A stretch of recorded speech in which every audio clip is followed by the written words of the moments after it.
Yo, I'm here and yeah, I'm cooking up something over here. I don't know what it is. I got my mic over here. I don't even know what's happening. I just know, yo, we making this happen right now. And I got a lot of things going on over here. And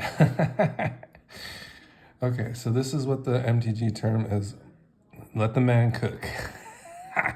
Because I'm trying to cook over here, and I'm caught in probably about four different directions here for a deck here. Of course, it's her. It's always Maria. She's got me. She's got me good. So be careful. You might have that same problem. You probably have your own commander. Let me know what commander you are addicted to. I'm interested.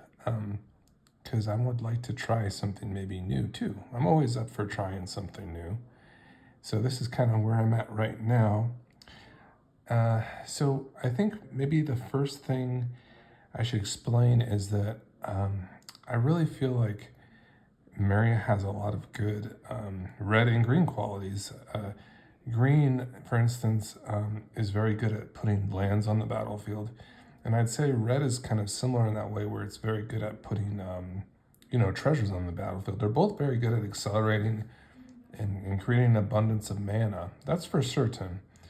So, I mean, with Maria, though, she really prefers the zero drops. So maybe that's probably where I should probably start to kind of maybe show some of the zero drops off and perhaps talk about some of the ones that we still want to get. Really, the point of this would be for combat. So we definitely want to prefer like zero drops that attack, okay? Additionally, even like one drops that attack will also be very good as well. So for instance, we have these two guys here, Ornithopter and Memnite. Those are both 0/0 creatures, and I can just kind of bring them up here for you to see. So how interesting is this card? And just take a look at the art. This is beautiful art. And it really kind of tells a story almost, where you could have a zero drop that has a 1/1 base stats. It's unheard of. I'm pretty sure this is the only creature that has like those kind of like baseline stats where for a zero drop it has power right associated with it. I think most of the zero drop creatures, for instance, like an Ornithopter, those are zero power creatures. There's even one called, here's the other one, just for reference.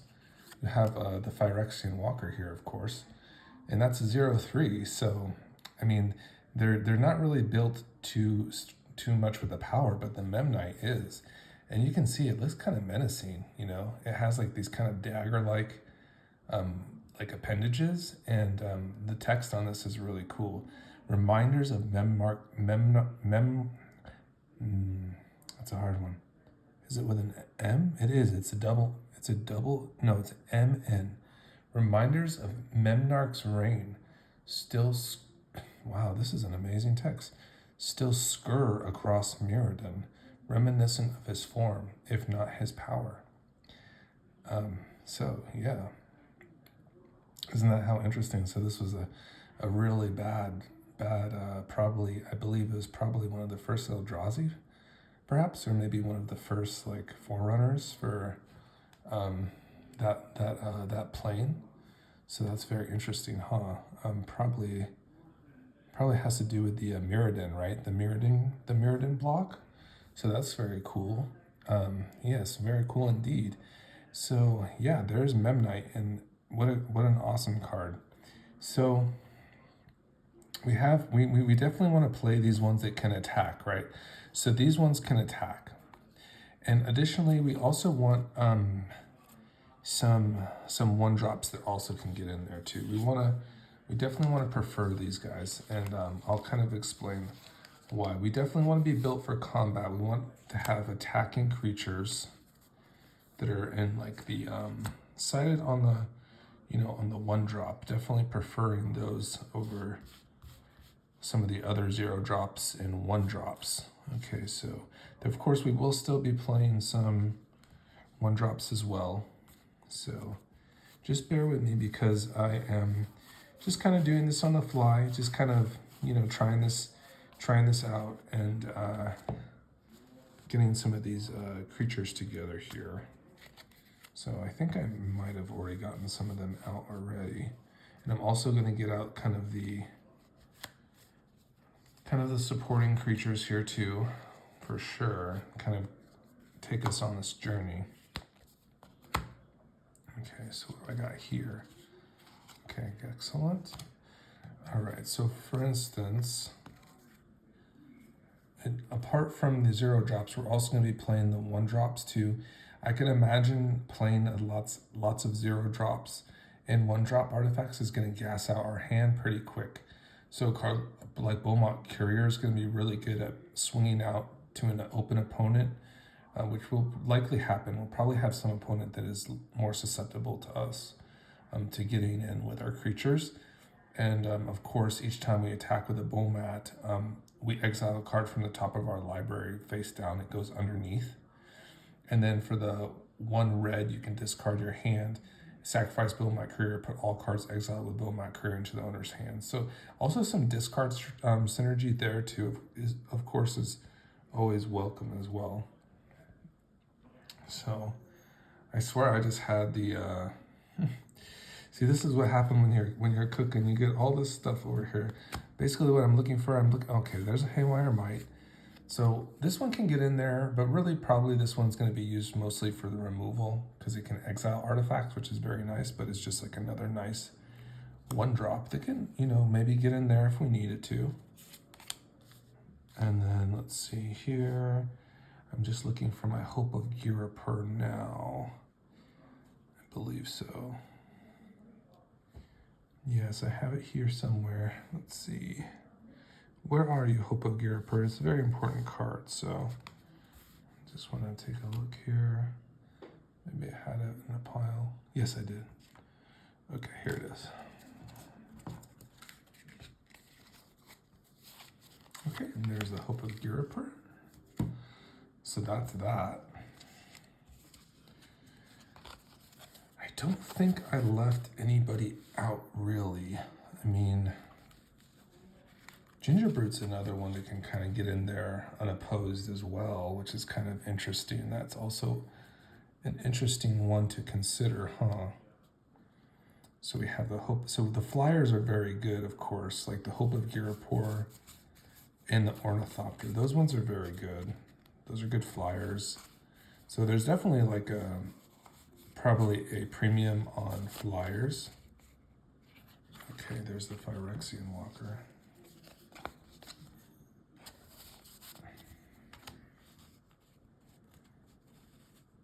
All right, perfect. So then now we need to build a combat. We need to have our cheap, inexpensive artifacts that will generate treasure. So, for instance, a really good one from Ixalan is the Diamond Pickaxe. This one's indestructible, which is nice. It's 1 red, so that's probably the one drawback because Maria really likes colorless or green. She really prefers that because she can tap things. She can tap the artifacts for those colors, for green specifically. But this one is very good, where the creature just has to attack.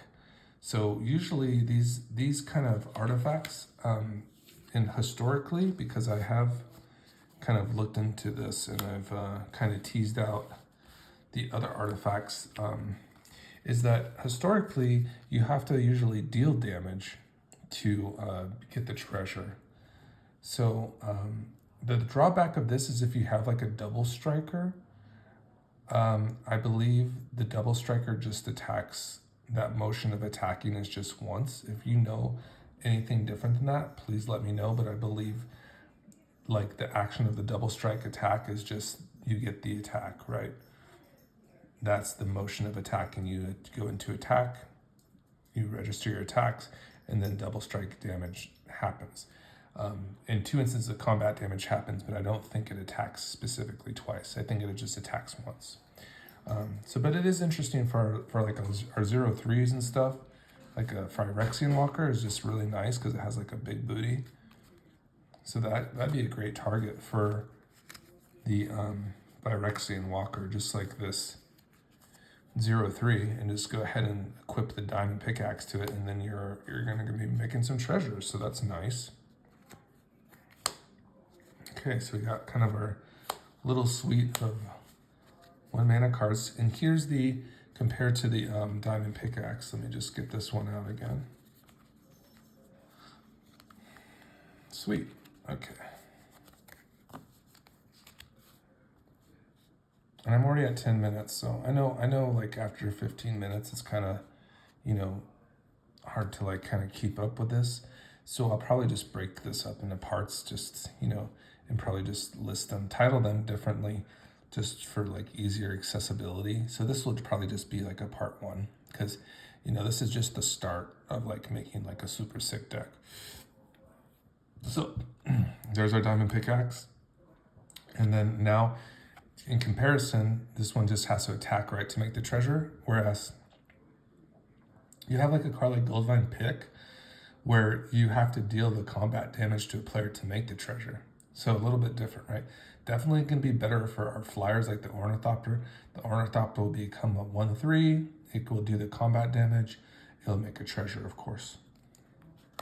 Additionally, like the Beamtown Beatstick, this one's really interesting because it'll give menace to a creature. So it'll be really good for like our Memnite and stuff, where we could play Memnite on turn 1 along with a Beamtown Beatstick and maybe equip on next turn. So sounds like a good deal. Good deal to me, and that kind of makes sense. So that one's a decent one right there. Make a treasure when it deals combat damage, or to a battle, to a player or a battle. So that's a really interesting card. And then Prying Blade, of course, this is a pretty classic one, right? And this one will also just deal combat damage to a player. It gives 1-0. You go ahead and make that treasure. Okay. So we are definitely got like a good game plan here. So let's keep it going. Now, when I think about combat, I definitely think about cards like this, like a Professional Facebreaker, where it's going to reward us for double striking, right? So we're going to be dealing combat damage to a player. We're going to be making that treasure. We're going to be like hitting multiple opponents, making the additional treasures. Sounds very good. Sounds like a good plan. So combat. Let's think about some other creatures that will have some nice combat synergy. So that's instance like a Lizard Blades will have very good combat. So that will be a double strike right there. So we put on one of those equipments to it, which is it's an equipment itself, which is kind of interesting. And then we're off, and we're going to be making more and more treasures. And this one is very interesting synergy with the Professional Facebreaker, right? Because it's every instance of combat damage. So you're kind of just building a dockside, and you're also like probably creating an environment where dockside is going to be really thriving. So I'd foresee like if you're playing in like really competitive pods that like play dockside, you'd probably have to add like your Collector Ooze and your Null Rods, and have to probably proxy those in because you'll just get smashed. So I mean, you're definitely going to be creating like an abundance of treasures. So I mean, that's kind of like the downside to these kind of decks, right? If you're playing kind of more competitively, unfortunately. But we're gonna pop. We're gonna be popping ourselves. So if we want to build our own dockside for like a cheaper price, we'll have like a card like Professional Facebreaker and Lizard Blade. And so, for instance, whenever one or more creatures you control deal combat damage to a player, create a treasure token. So you can imagine if you had like a Beamtown Beatstick onto this sucker, you'd be like hitting in once, and then you'd be making not only the Beamtown Beatstick treasure, but you'd be making the Facebreaker treasure. Then you go slam in again, so you basically net 4 treasures just from that interaction. So that's a really nice one right there. This is very nice. Additionally, you have not only that one, let's see here. Did I already put it down? No, I just had the stack. Hold on. Where is it? Okay.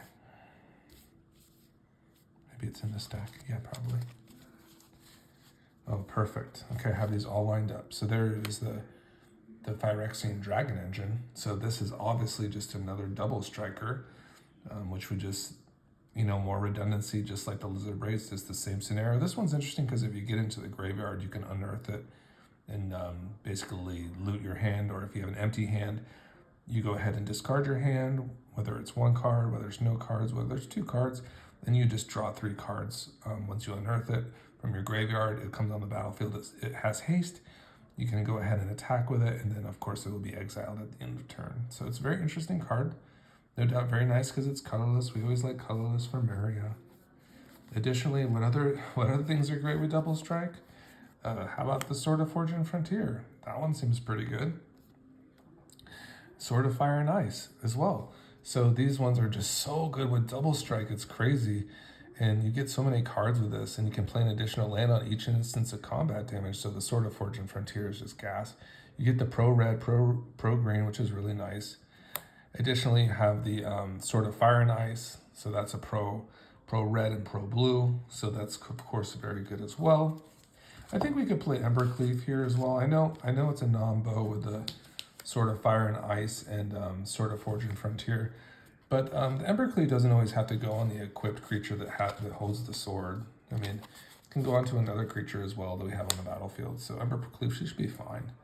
Oh, come on, let's go. Please, Embercleave. Please, you can do this. I believe in you. I believe in the power of the cleave. Come on. All right, if we're going to do extra combats, well, on the topic of just amazing cards that are good with combat and make a lot of treasures, Old Gnawbone is going to fit into this very well as well. That one is going to reward us for slamming in with creatures. It's going to help us make more treasures.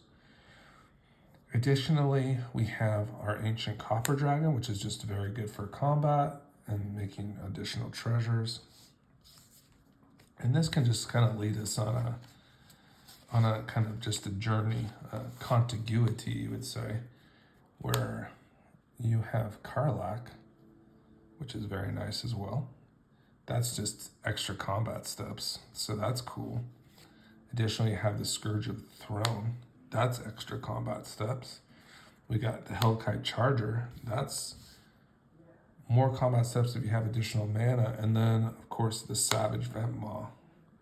Additionally, some other treasures that are just going to be awesome to double our treasures would be cards like a Goldspan Dragon. So I feel like this is probably where I want to stop today, just to collect. This is where we're at right now, and I'm sure we're probably already at like about 30 playables at least right now. 1, 2, 3, 4, 6, 7, 8, 9, 10, 11, 12, 13, 14, 15, 19, 20, 21, 22, 23. Okay, so 23 playables. Of course, there are some, probably some cards that would probably make sense to play if we're, playing all these treasures at once. Maybe I'll give a hot take right here. I don't enjoy Magda very much. At least I do not like her in like a 1v1 format. She's pretty bad because she's just a target. She just gets removed like all the time and kind of has like a low impact. But here, maybe she'll be better. It's possible that this might let her shine a little bit better. So that's something there. There's also some staples that I think are just so good with Maria that like you can't really pass up. Like Paradise Mantle, of course, is good. Soul Ring, of course, is very good.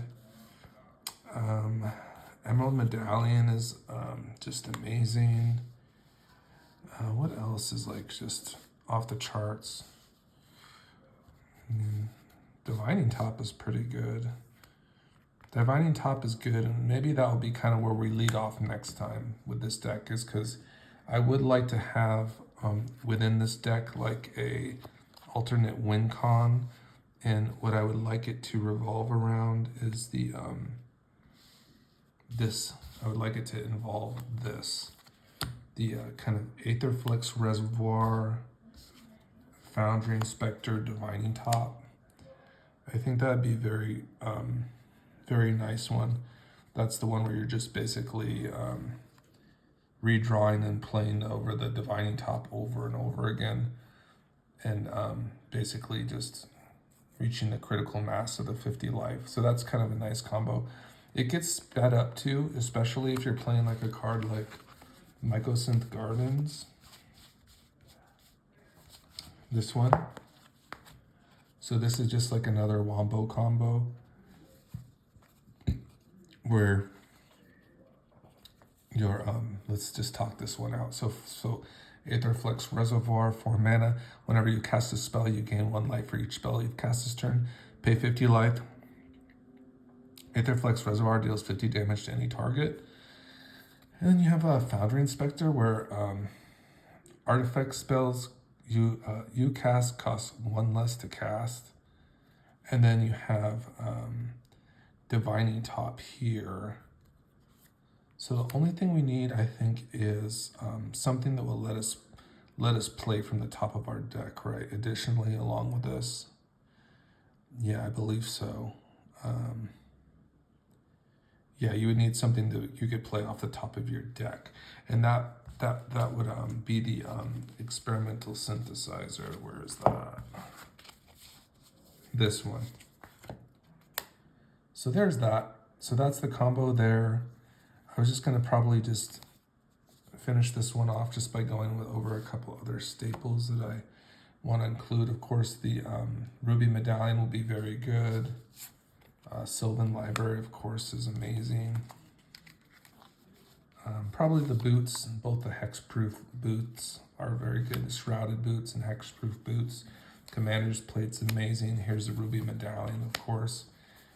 Arcane Signet is fantastic. If we're going to be doing combat damage, we want Mask of Memory for looting cards, and then the Umezawa's Jite. Additionally, if we're going to kind of get nasty with like an abundance of artifact spells,